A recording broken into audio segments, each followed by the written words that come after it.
Om Swastiastu. Perkenalkan, nama saya Nyoman Wisnu Trawidana, NIM 19020135889. Saya dari kelompok 11 akan membacakan pembahasan yang pertama, yaitu analisis kemiskinan dengan menggunakan indeks serta pendekatan distribusi pendapatan. Kemiskinan merupakan masalah yang hampir di setiap negara di dunia mengalaminya. Kemiskinan pun menjadi suatu masalah yang sulit diatasi oleh negara-negara berkembang. Bappenas tahun 1993 mendefinisikan kemiskinan sebagai situasi serba kekurangan yang terjadi bukan karena kehendak oleh si miskin, melainkan karena keadaan yang tidak dapat dihindari dengan kekuatan yang ada padanya. Levitan tahun 1980 mengumumkan kemiskinan adalah kekurangan barang-barang atau pelayanan-pelayanan yang dibutuhkan untuk mencapai suatu standar hidup yang layak. Kemiskinan memiliki beberapa pemahaman utama, yaitu 1. Gambaran kekurangan materi yang biasanya mencakup kebutuhan pangan sehari-hari, sandang, perumahan, dan pelayanan kesehatan. Kemiskinan dalam arti ini dipahami sebagai situasi kalangan barang-barang dan pelayanan dasar. Yang kedua, gambaran tentang kebutuhan sosial, termasuk terkucilkan sosial, ketergantungan, dan ketidakmampuan untuk berpartisipasi dalam masyarakat. Hal ini termasuk pendidikan dan informasi. Terkucilnya sosial biasanya dibedakan dari kemiskinan. Hal ini karena mencakup masalah-masalah politik dan moral, dan tidak dibatasi pada bidang ekonomi. Yang ketiga, gambaran tentang kekurangan penghasilan dan kekayaan yang memadai.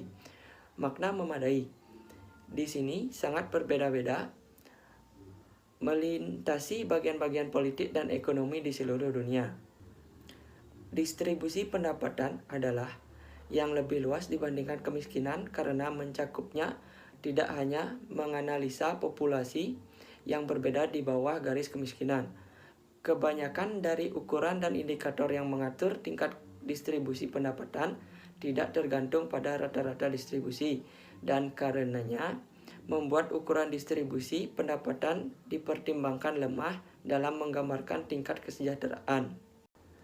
Ada dua indikator yang dapat digunakan untuk mengukur distribusi pendapatan suatu negara, yaitu yang pertama, koefisien Gini atau Gini rasio. Koefisien Gini adalah analisis yang digunakan untuk mengukur distribusi pendapatan masyarakat pada suatu daerah atau negara pada suatu periode, atau juga bisa diartikan sebagai rasio atau perbandingan antara luas bidang yang diarsir dengan luas segitiga. OP koefisien Gini biasanya diperlihatkan oleh kurva yang disebut kurva Lorenz. Yang kedua adalah kriteria Bank Dunia. Selain koefisien Gini, dalam menilai pendapatan nasional dapat menggunakan kriteria yang ditetapkan oleh Bank Dunia. Bank Dunia mengukur ketimpangan distribusi pendapatan suatu negara dengan melihat besar kontribusi 40% penduduk termiskin terhadap pendapatan atau pengeluaran nasional. Berikut adalah tabel indeks Gini tahun 2005 sampai 2013. Kalian bisa langsung lihat di PowerPoint-nya. Perkenalkan, nama saya Nika Desri Sukma Jayanti, NIM 1902013640. Baik, di sini saya akan melanjutkan presentasi dari teman saya. Yang kedua yaitu analisis distribusi fungsional. Teori distribusi pendapatan fungsional ini pada dasarnya mempersoalkan persentase pendapatan tenaga kerja secara keseluruhan, bukan sebagai unit-unit usaha atau faktor produksi yang terpisah secara individual, dan membandingkan dengan persentase pendapatan total yang dibagikan dalam bentuk sewa, bunga, dan laba. Masing-masing merupakan perolehan dari tanah, modal uang, dan modal fisik. Berikut gambar kurva distribusi pendapatan fungsional bisa dilihat di PPT. Jadi, kesimpulan dari analisis kurva di atas yaitu kurva permintaan dan penawaran sebagai sesuatu yang menentukan harga persatuan atau unit dari masing-masing faktor produksi. Apabila harga-harga unit faktor produksi tersebut dikalikan dengan kuantitas faktor produksi yang digunakan bersumber dari asumsi utilitas atau pendayagunaan faktor produksi secara efisien atau sehingga biayanya berada pada taraf minimum, maka kita bisa menghitung total pembayaran atau pendapatan yang diterima oleh setiap faktor produksi tersebut. Sebagai contoh, penawaran dan permintaan terhadap tenaga kerja dianggap akan menentukan tingkat upah. Kemudian, jika upah ini dikalikan dengan seluruh tenaga kerja yang tersedia di pasar, maka akan didapat jumlah keseluruhan pembayaran upah, yang terkadang disebut dengan total pengeluaran upah atau total wage bill. Yang ketiga, analisis kebijakan distribusi pendapatan. Distribusi pendapatan adalah suatu keadaan yang mencerminkan merata atau timpangnya pembagian hasil suatu negara di kalangan penduduknya. Para ekonom pada umumnya membedakan dua ukuran pokok distribusi pendapatan. Keduanya digunakan untuk tujuan analisis dan kuantitatif tentang keadilan distribusi pendapatan. Kedua ukuran tersebut adalah distribusi pendapatan ukuran dan fungsional. Distribusi fungsional sudah dibahas pada nomor 2. Distribusi pendapatan ukuran adalah besar atau kecilnya bagian pendapatan yang diterima masing-masing orang. Ukuran ini menghitung jumlah pendapatan yang diterima oleh setiap individu tanpa melihat sumbernya. Ada 3 alat ukur tingkat ketimpungan pendapatan dengan bantuan distribusi ukuran, yakni yang pertama rasio Kuznets, yang kedua kurva Lorenz, dan koefisien Gini. Yang pertama rasio Kuznets. Rasio ini sering dipakai sebagai ukuran tingkat ketimpangan antara dua kelompok ekstrim, atau sangat miskin dan sangat kaya di suatu negara. Yang kedua kurva Lorenz.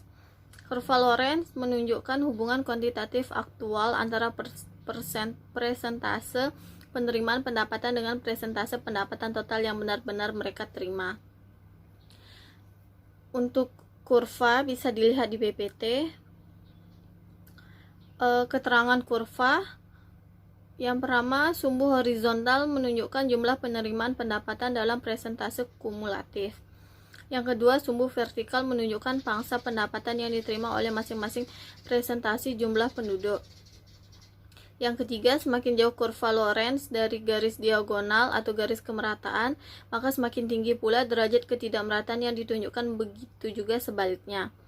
Koefisien Gini. Koefisien Gini adalah suatu ukuran singkat mengenai ketidakmerataan distribusi pendapatan dalam suatu negara.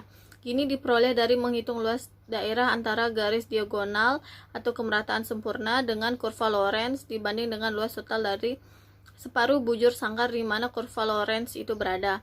Untuk rumus dan keterangan dari koefisien Gini bisa dilihat di PPT. Sekian presentasi dari saya, akan dilanjutkan oleh teman saya. Om Swastiastu, perkenalkan nama saya Nima Deni Kusmadewi, NIM 19.020.1363. Di sini saya akan melanjutkan materi dari teman saya, yaitu tabel distribusi pendapatan perorangan. Bisa teman-teman lihat di PowerPoint.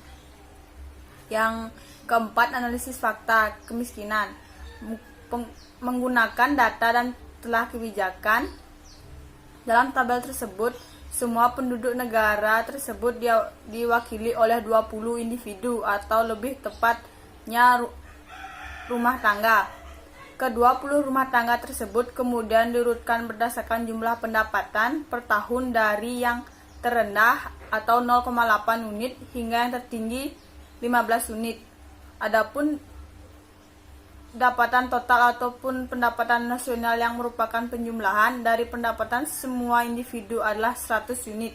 Seperti dampak pada kolom 2 tabel tersebut, dalam kolom 3 segenap rumah tangga digolongkan menjadi 5 kelompok yang masing-masing terdiri dari 4 individu atau rumah tangga. Kuintil pertama menunjukkan 20% populasi terbawah pada skala pendapatan. Kelompok ini hanya menerima 5% atau dalam hal ini adalah 5 unit uang dari pendapatan nasional total.